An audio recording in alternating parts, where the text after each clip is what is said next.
Que privilégio, irmãos. Que privilégio poder estar aqui junto com os nossos irmãos queridos aqui da Casa Sal, um lugar de comunhão. Olha que delícia. Amém. Eu quero saudar os irmãos, desejar um feliz ano novo àqueles que eu não tive a oportunidade de desejar, tá bom? E você também que vai nos acompanhar aí posteriormente através da live, né? Um feliz ano novo para você também, que Deus ele possa falar ao seu coração, possa ministrar essa noite, né? Que a palavra do Senhor ela possa testificar no seu coração, em nome do Senhor Jesus. Amém? Amém. E é isso aí, meus irmãos. Eu estou muito feliz, quero agradecer ao irmão Vinícius pela oportunidade, né? Agradecer primeiramente a Deus e ao irmão Vinícius também, a todos vocês aqui da Casa Sal, pela oportunidade e pela confiança, né? Que o Espírito Santo ele possa falar grandemente ao nosso coração essa noite, em nome de Jesus. Amém? Bom, irmãos, e o Vinícius ele mandou um áudio ali, falou sobre qual era o tema que vocês estavam ministrando aqui, e eu trouxe uma mensagem aqui, que o próprio Deus ele falou ao meu coração, né? E eu convido os irmãos, né, para que nós possamos estar refletindo, passeando por a Bíblia essa noite e refletindo aqui sobre esse tema, né? E aí eu coloquei um título aqui nessa mensagem, irmãos, que é o seguinte: esperança para um novo ano. Amém? E vamos pensar o seguinte, né, irmãos? Com o novo ano vem novas metas que nós procuramos estabelecer, algumas metas antigas que nós queremos levar a cabo esse ano, né? Talvez seja algo relacionado ao trabalho, talvez seja algo relacionado ao estudo, talvez seja algo relacionado à nossa família que nós não conseguimos, né, produzir, fazer com que acontecesse no ano passado, ou que nós queremos aperfeiçoar, melhorar durante esse novo ano. Talvez seja, enfim, eu não sei o que está no seu coração, o que você colocou diante de Deus, talvez na virada desse ano, e que você disse: Senhor, eu vou me empenhar para cumprir isso que eu quero fazer que aconteça, que o Senhor me ajude, que o Senhor me dê graça, que o Senhor me direcione para que eu possa cumprir. Eu não sei o que você orou ao Senhor na virada desse ano, mas eu quero que a gente possa refletir sobre a esperança para um novo ano, porque com um novo ano nosso coração se enche de esperança, né? E o subtítulo seria: confiar em Deus é a única esperança nossa, né? E aqui, escrevendo a respeito dessa mensagem, eu coloquei o seguinte: a esperança cristã se baseia na confiança de que Deus é fiel para cumprir as suas promessas, especialmente a promessa da salvação eterna. Irmãos, eu sei que Deus ele é um Deus poderoso e que Ele fala ao nosso coração. E talvez em algum momento da sua caminhada o Senhor ele fez alguma promessa a você. Mas a maior de todas as promessas é a salvação em Cristo Jesus. É poder estar naquele dia, poder se encontrar com o Senhor e poder viver a eternidade ao lado do nosso Senhor amado, juntamente com os nossos irmãos. Essa é a maior promessa. E se qualquer outra não se cumprir, irmãos, se alguma coisa na sua vida que você sonhou, que você projetou, não se cumprir, que Cristo e a salvação em Cristo Jesus seja suficiente para você, em nome de Jesus. Os cristãos são encorajados a ter esperança mesmo em meio às dificuldades, pois essa esperança em Deus traz alegria e paz aos nossos corações. A palavra do Senhor vai dizer que a paz que o Senhor derrama sobre as nossas vidas é uma paz que excede todo o entendimento. E o que isso quer dizer, irmãos? Às vezes, em meio à dificuldade, à prova, outras pessoas que não têm o mesmo entendimento que o Senhor colocou sobre as nossas vidas, olham e dizem: como você pode estar satisfeito? Como você pode ter contentamento? Isso é a paz que excede todo entendimento. Que é mesmo exteriormente, irmãos, as circunstâncias são contrárias, mas o seu coração tem contentamento em Cristo Jesus. Essa é uma paz que excede todo entendimento. E essa é a paz que nós, cristãos, que temos essa fé e essa esperança no Senhor Jesus, devemos ter. Uma paz que excede todo entendimento. Amém? E eu convido os irmãos a abrirem as suas Bíblias em Jeremias capítulo 17. Nós iremos ler a partir do verso 5. Jeremias capítulo 17, a partir do verso 5. A minha versão é a NVI, tá, irmãos? NVI. E a palavra do Senhor vai dizer assim: assim diz o Senhor: maldito é o homem que confia nos homens, que faz da humanidade mortal a sua força, mas cujo coração se afasta do Senhor. Ele será como um arbusto no deserto, não verá quando vier algum bem, habitará nos lugares áridos do deserto, numa terra salgada, onde não vive ninguém. Mas bendito é o homem cuja confiança está no Senhor, cuja confiança nele está. Ele será como uma árvore plantada junto a as águas e que estende as suas raízes para o ribeiro, ou para o rio. Ele não temerá quando chegar o calor, porque as suas folhas estão sempre verdes. Não ficará ansioso no ano da seca, nem deixará de dar fruto. O coração é mais enganoso que qualquer outra coisa, e sua doença é incurável. Quem é capaz de compreendê-lo? Eu sou o Senhor, diz a palavra de Deus, que sonda o coração e examina a mente, para recompensar a cada um, de acordo com a sua conduta, de acordo com as suas obras. Amém, meus irmãos? Amém. E aí um questionamento que eu coloquei aqui, irmãos, enquanto eu estava produzindo esse esboço. Qual é a fonte da minha segurança? Qual é a fonte da sua segurança, irmãos? Será que é o trabalho? Será que é a saúde? Será que nós depositamos a nossa segurança ou a nossa confiança na nossa família, no nosso dinheiro, em pessoas? A palavra do Senhor vai dizer o seguinte: bem-aventurado é o homem, a mulher, a criança, o adulto, o idoso, que deposita a sua confiança no Senhor. Aleluia. Cuja confiança nele, no Senhor está. Esta passagem, irmãos, estabelece um contraste entre a confiança em Deus e outras fontes de segurança, porque existem outras fontes de segurança, e nós somos tentados a depositar a nossa confiança nessas outras fontes de segurança.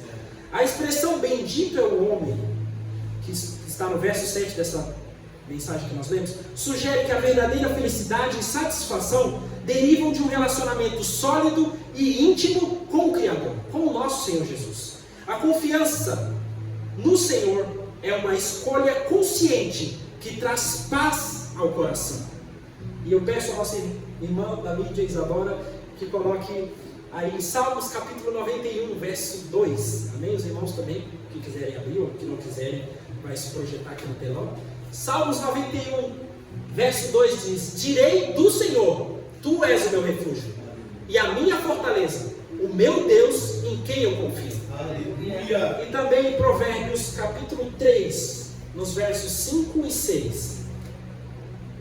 A palavra do Senhor vai dizer: confie no Senhor. Repita comigo, irmãos: confie no Senhor de todo o coração e não se apoie no seu próprio entendimento. Pode passar para o próximo, irmão, por favor.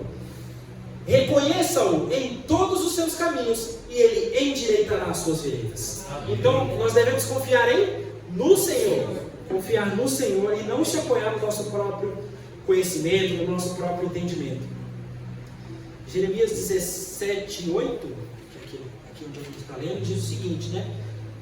Olha só que bonita essa figura, essa imagem, né, que a palavra do Senhor diz: ele ou ela, aquele que depositar a confiança no Senhor, será como uma árvore plantada junto às águas,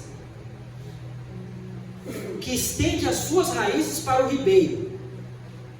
Ela não temerá quando chegar o calor, porque as suas folhas estão sempre verdes. Não ficará ansiosa no ano da seca, nem deixará de dar fruto.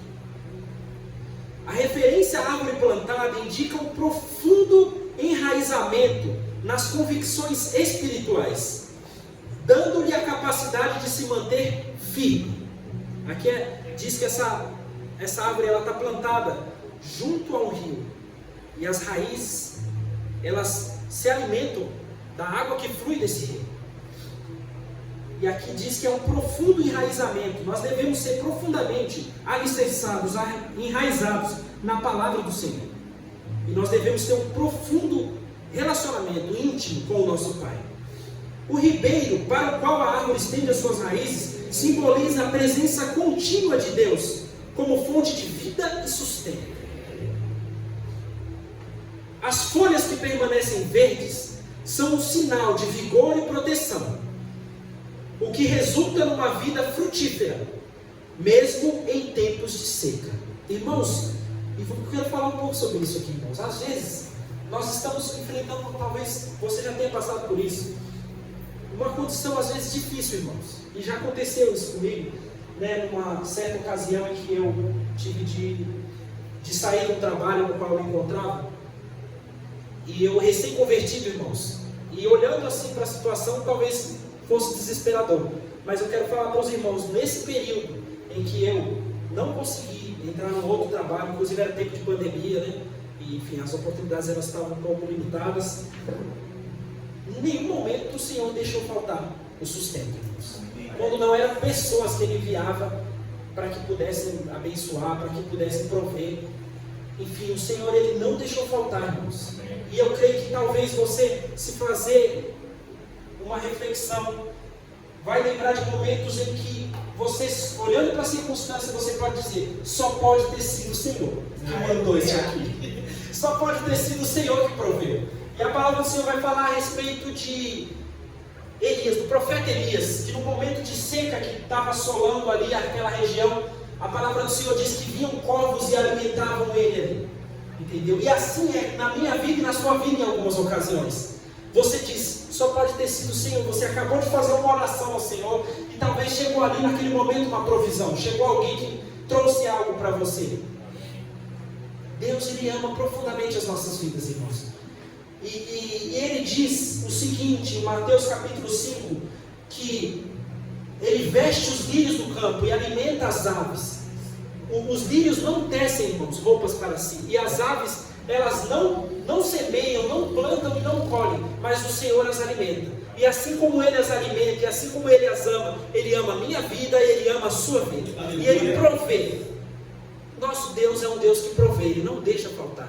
Por isso, se talvez em algum momento as circunstâncias elas tentarem tirar a sua fé e os seus olhos do Senhor Jesus, hoje eu digo: mantenha os seus olhos fixos no autor e consumador da sua fé. Não tire os seus olhos dele, pois Ele é um Deus que provê, Ele não deixará faltar na sua vida. Eu creio nisso.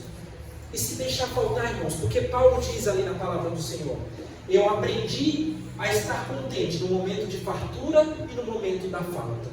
Posso todas as coisas naquele que me fortalece. E quando diz pode todas as coisas, não é que a gente pode sair fazendo tudo, mas que a gente pode suportar todas as situações, porque aquele que está conosco, Ele não nos desamparará. Aleluia!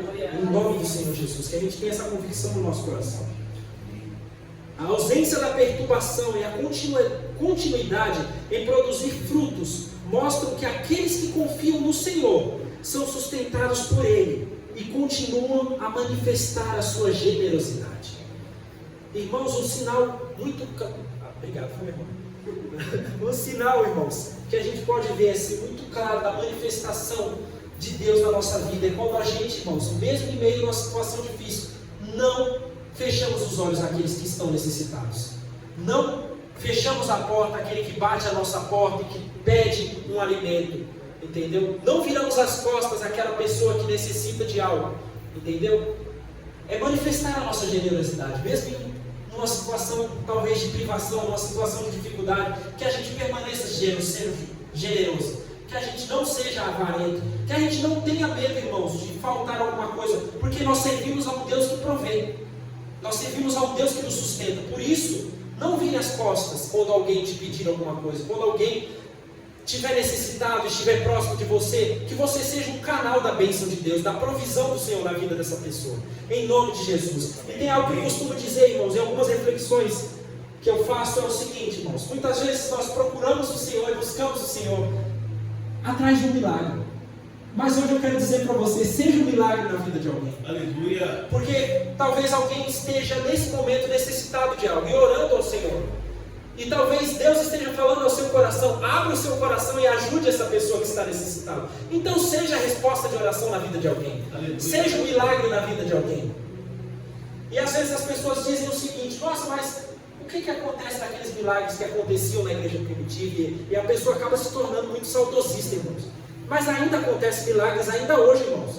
A palavra do Senhor diz que Deus é o mesmo, Ele não muda. Então continua acontecendo. E se nós não vemos, é porque nossos olhos estão fechados, porque continua acontecendo milagres. E que o meu coração e o seu coração seja sensível, para que nós sejamos um milagre na vida de alguém, para que nós sejamos um canal de bênção na vida de alguém, em nome de Jesus. Amém? Amém? Eu queria convidar os irmãos aqui, ainda continuando, irmãos, refletindo a respeito dessa figura, dessa árvore. Eu quero convidar os irmãos aqui, abram suas Bíblias e pedir para a irmã Isadora para projetar Salmos capítulo 1, verso 3. Amém? Vamos passear um pouco aqui em algumas reflexões. Salmos capítulo 1, verso 3, a palavra do Senhor diz: é como a árvore plantada junto a ribeiros, dá fruto no tempo certo e as suas folhas não murcham. Tudo o que ela faz prospera. Olha que bênção, irmãos, que promessa maravilhosa que tem aqui na palavra do Senhor a nosso respeito, né? E peço para que a irmã esteja projetando também Isaías, capítulo 58, verso 11.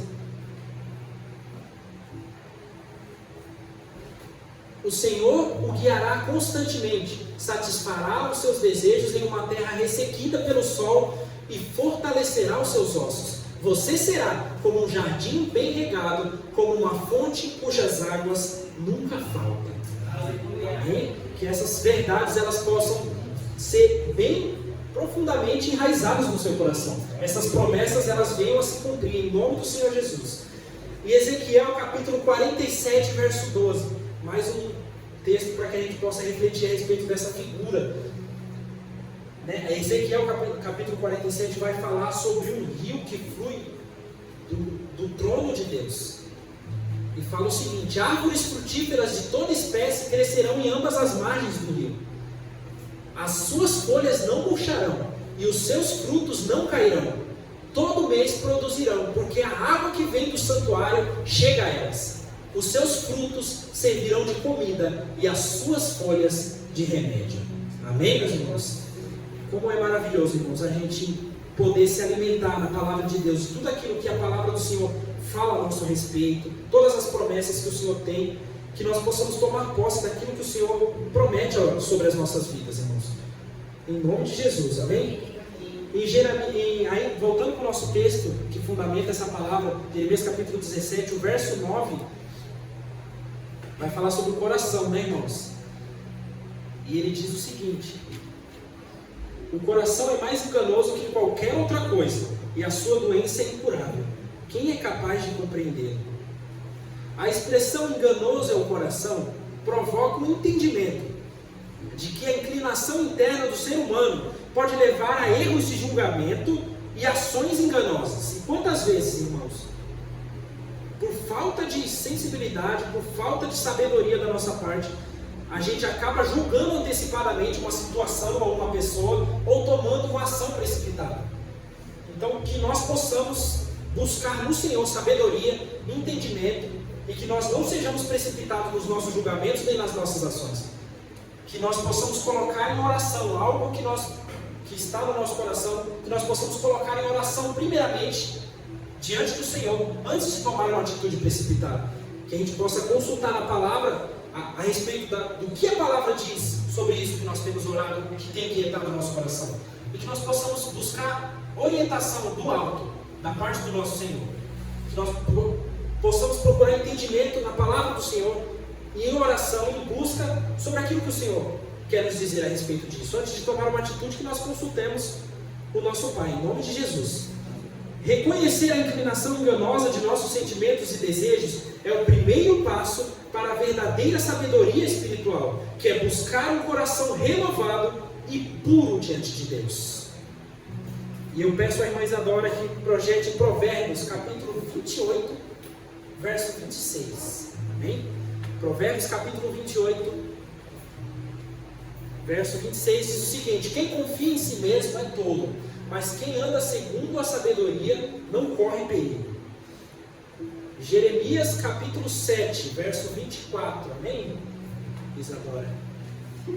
Mas eles não me ouviram, nem me deram atenção. Antes, seguiram as maquinações rebeldes do seu coração mau. Andaram para trás, não para frente. Olha que coisa forte, profunda, hein?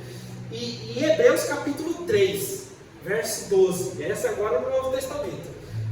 Hebreus capítulo 3, verso 12, sobre o coração enganoso. O que diz a palavra do Senhor? Cuidado, irmãos, é uma advertência. Cuidado, irmãos, para que nenhum de vocês tenha coração perverso e incrédulo, que se afaste do Deus vivo. Amém? E continuando na nossa reflexão, Jeremias capítulo 17, no verso 10, a palavra do Senhor diz assim: eu sou o Senhor que sonda o coração e examina a mente, para recompensar a cada um de acordo com a sua conduta de acordo com as suas obras. Ao afirmar que ele esquadrinha o coração e prova os pensamentos, o profeta enfatiza que a avaliação divina não se restringe aos atos visíveis. Irmãos, e eu quero refletir com os irmãos ali no momento em que Samuel ele recebe uma orientação de Deus para ungir um outro rei, que seria da casa de Jessé. E ali, no momento em que Samuel apresenta o primeiro dos seus filhos, no momento em que Jessé apresenta o primeiro dos seus filhos, Samuel diz: eis aí, esse aí é o rei que o Senhor escolheu. Ele olhou, ele viu um rapaz forte, guerreiro, viu um rapaz ali alto, talvez de boa aparência, né? E aí ele diz: esse aí é o rei que o Senhor escolheu. Porém o Senhor o repreende no momento, diz: não olhe para a sua aparência, pois eu vejo o coração. O nosso Deus é um Deus que olha para o nosso coração, irmãos, examina o nosso coração. E talvez as nossas atitudes sejam atitudes louváveis perante os homens, mas qual é a motivação, a intenção dos nossos corações? Essa é uma reflexão que cabe a gente fazer, porque Deus é um Deus que sonda mentes e corações.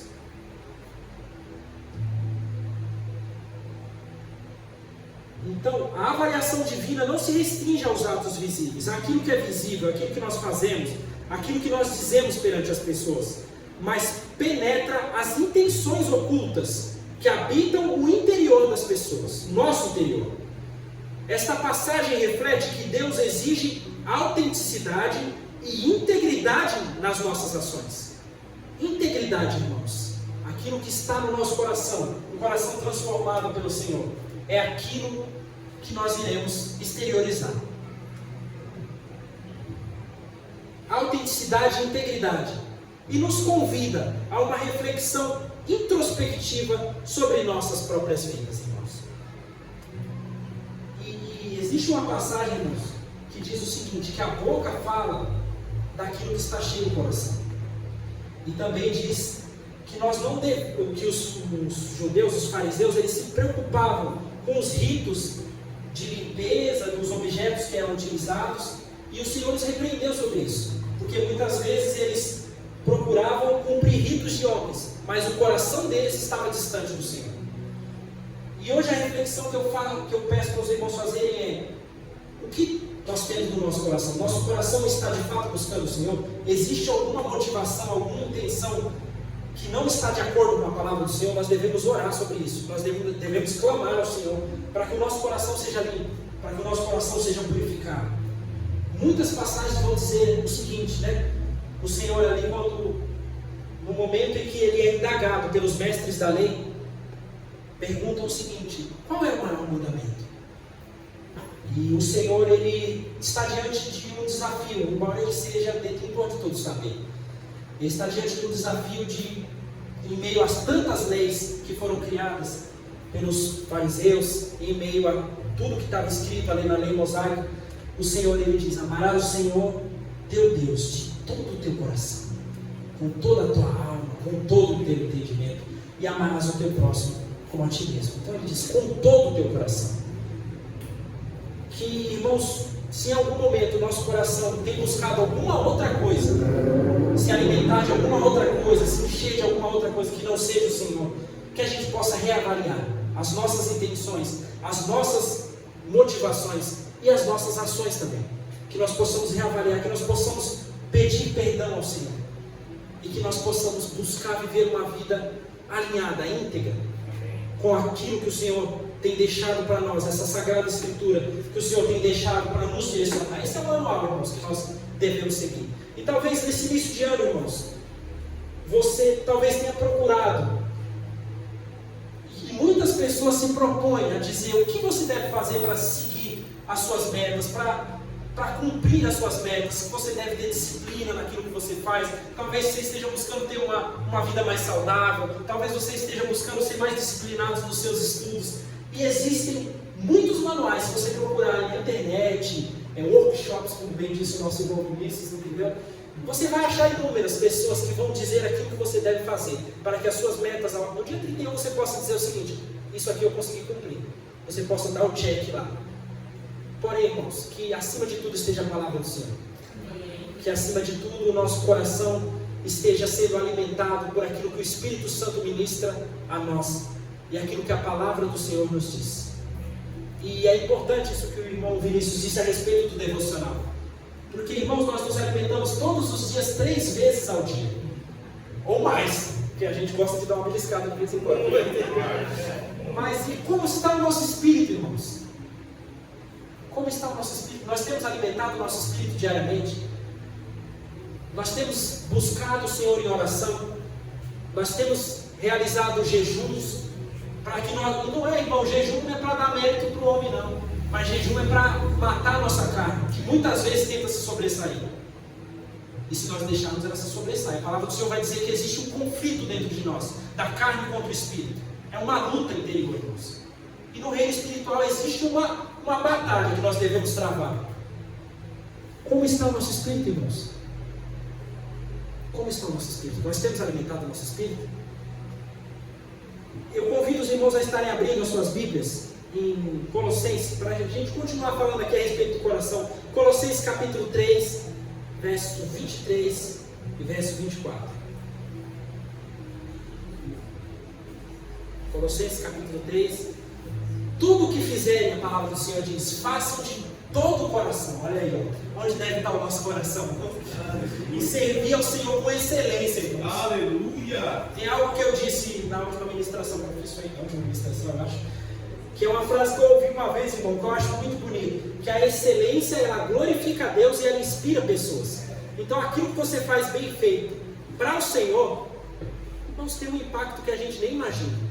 A sua vida de retidão, de integridade diante da presença de Deus, fazendo bem aquilo que você faz, mesmo que não seja algo eclesiástico, voltado para a igreja, mas em tudo, irmão, no seu trabalho, no seu estudo, no seu convívio com os seus familiares, ou com as pessoas da sua vizinhança, seja excelente naquilo que você faz, pois isso inspira pessoas, glorifica a Deus e inspira pessoas, que a gente seja excelente. Então aqui diz, tudo que fizerem façam de todo o coração, como para o Senhor, não para os homens.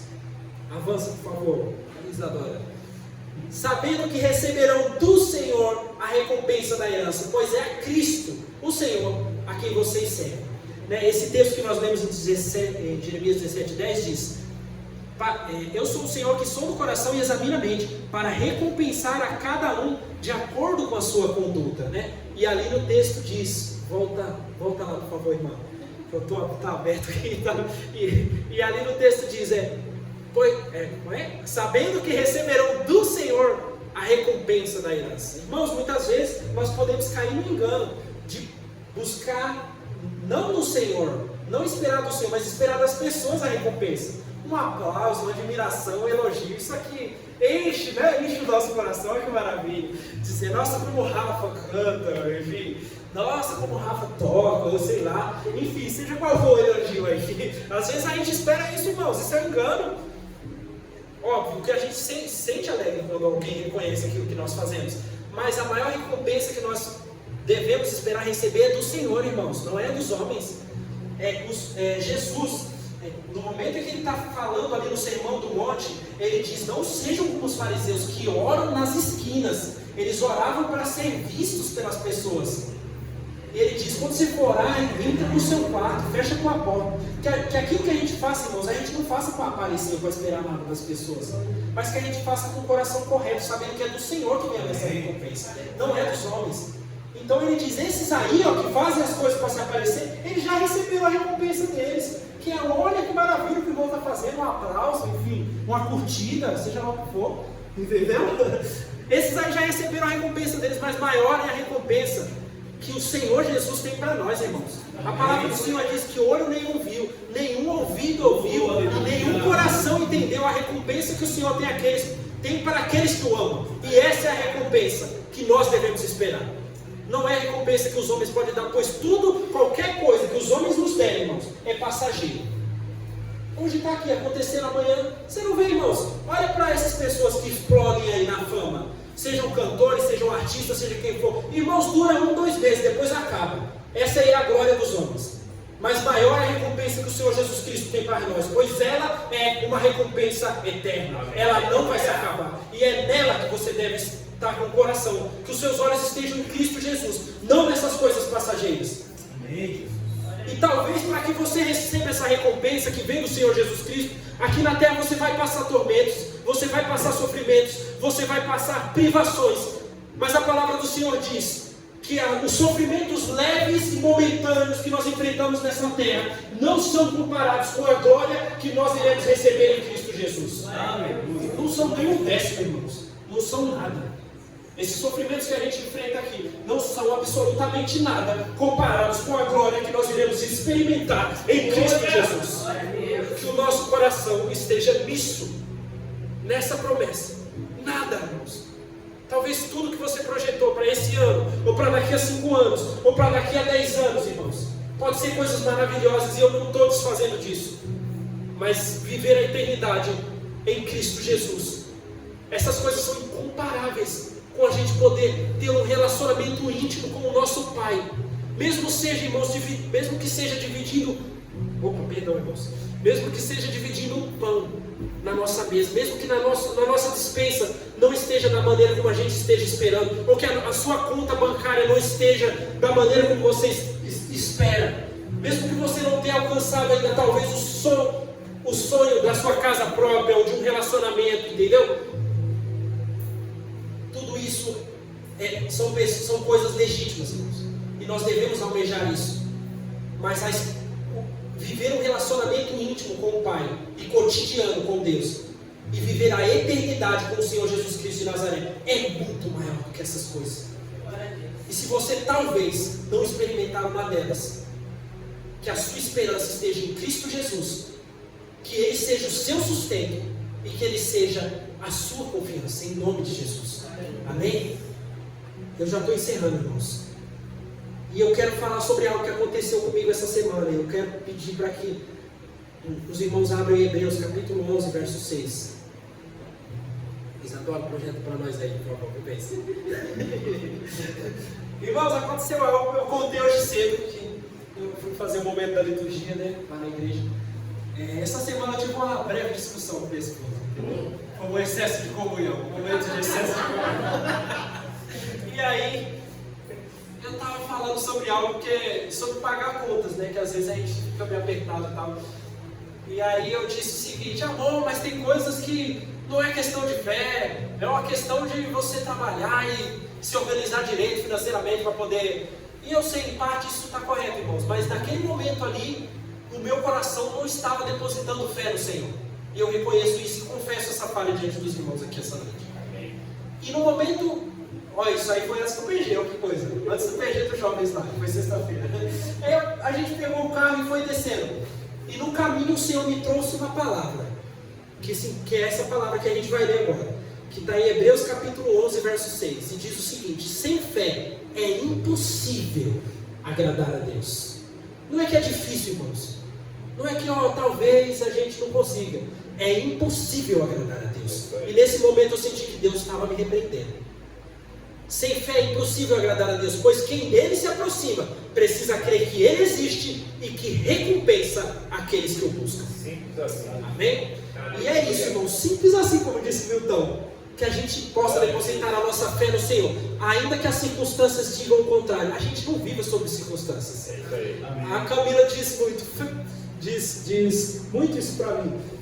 A vida com Deus não é sobre sentimento, irmãos, é sobre convicção. Convicção que nós temos em Cristo Jesus, que nós fomos salvos, que nós fomos separados, que nós fomos escolhidos, que existe um propósito que determinado para cada um de nós, desde antes do nosso nascimento, e que antes que nós iremos partir dessa terra, esse propósito não deixará de se cumprir, em nome de Jesus. Sem fé, como diz a palavra do Senhor, é impossível agradar a Deus, pois quem dele se aproxima, eu e você, que nos aproximamos do Senhor, precisamos crer que Ele existe e que Ele recompensa aqueles que o buscam. Talvez nós enfrentaremos dificuldades, irmãos, talvez nós enfrentaremos privações, talvez nós passaremos por alguns sofrimentos aqui nessa terra, mas que nós não deixemos a nossa fé abalar, em nome de Jesus. Amém, irmãos? Essa foi a palavra que o Senhor ministrou ao meu coração e eu espero, irmãos, que ela tenha falado ao seu coração também essa noite.